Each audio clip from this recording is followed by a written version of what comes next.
Hello, hello, hello. Good morning, good evening, Mega Love Shoutout. Ayan, dito ulit tayo sa ating kusina at tayo magluluto na naman. Wala naman ang katapusang luto. Ayan, ang ating menu for today is pork teriyaki, Marchi version. Tara! Alright, rice. Ito yung ating sibuyas at saka bawang. And ang ating bell pepper at ang ating marinated pork. Ayan, strip din siya pagkahiwa. And ating black pepper. And of course, ang ating Mamacita's oyster sauce. Mamacita's, baka naman. Ayan, masarap po siya kung oyster sauce ang ating ilalagay. Okay, tara! Okay, igisa na natin ang ating sibuyas at bawang. Bawang pala ang nauna, guys. Ayan. Pasensya na. At antok pa si Marchi. Kasi ang aga-aga nagigising. Kasi pang umaga ang mga binakit. Maaga pa ay nag-ano na tayo. Pikaw-pikaw baga.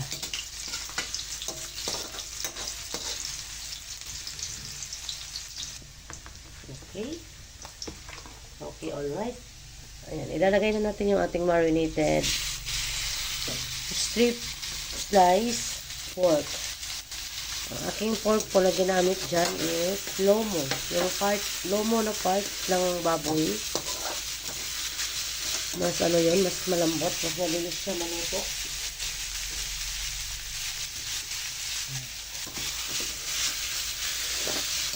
Strip. Ito guys ay base lang po sa aking natikman. So, kumaya lang po ako. Kasi ang sabi niya ay nung binigyan ako ng kapitbahay ko dati, di ba? May nakuhang aral. Ako kasi pag nakatikim ako guys ng ulam o anong pagkain. Tapos pag nagustuhan ko, anuhin ko na yung lasa niya. Alamin ko kung paano gawin. Ganyan tayo. Kaya makita naman sa katawan. Okay, lagyan natin ng paminta. More paminta is more yummy. Mas mabango, mas masarap yung ating ulam. Yan, maglagay tayo ng konting sarap. Haluin. At kailangan siya, igang-iga or gisang-gisa yan. Para lalabas mo na yung kanyang katas. Hindi naman matigas ito masyado. Kasi malambot yung pork na gamit natin. Okay. Igisa muna natin yan maigi.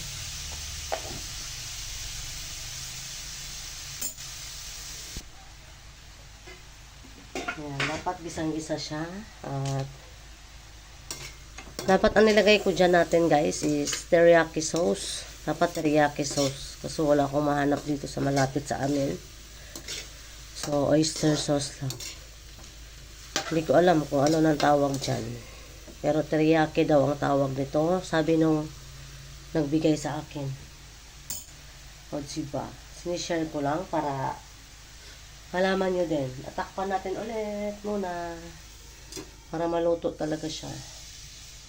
Sinishare ko lang para malaman mo at simple lang naluto pero masarap. Simple lang ang sahog. Okay, update. Alright. Ayan, pinahinaan ko yung apoy, guys, para ma-absorb yung lasa ng ating karne. Sa ating karne. Tingnan niya. Mas mabilis yan maluto. Malambot na siya, guys. So, maya konti. Yan muna natin konti. Igang-iga pa. Okay, takpan natin nga ulit guys para mabilis siya maluto. Okay. Ayan ang ating update. Ay, likot.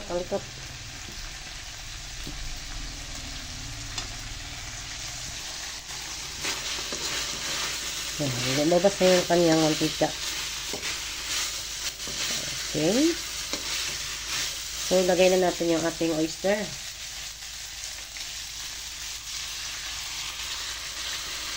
Ayan.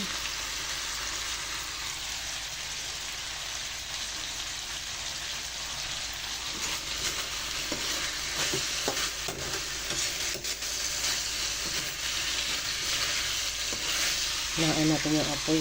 Sobrang lakas. Nagagalit. Okay. Yummy.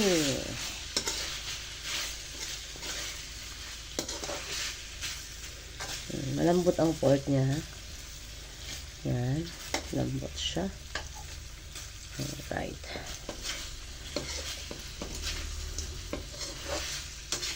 Kunti lang siya tingnan guys. Pero ang tagal pa namin maubos yan. Aking mga dunakis ay hindi masyado mahilig sa pork. Alright. So, yummy na siya guys. Ganyan na po ang ating itsura ng pork teriyaki. So, lagay na natin ang ating bulaklak. Char. Yung bell pepper. Ayan. Gusto ko namin sa bell pepper is crunchy. So, wag natin siyang i-overcook. Uy. Sorry, maingay yung tao sa kabilang bahay. Tapat namin, likod namin.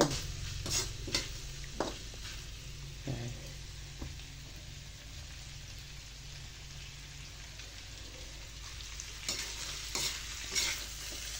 Crunchy ang bell pepper is masarap.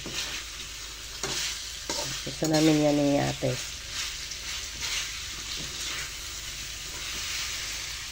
Yan, simpleng luto at simpleng ano lang siya, ricado guys. May ulam na kayo. Diba? Ang ating ano pala dyan is, minarinate ko muna yung strip slice ng pork and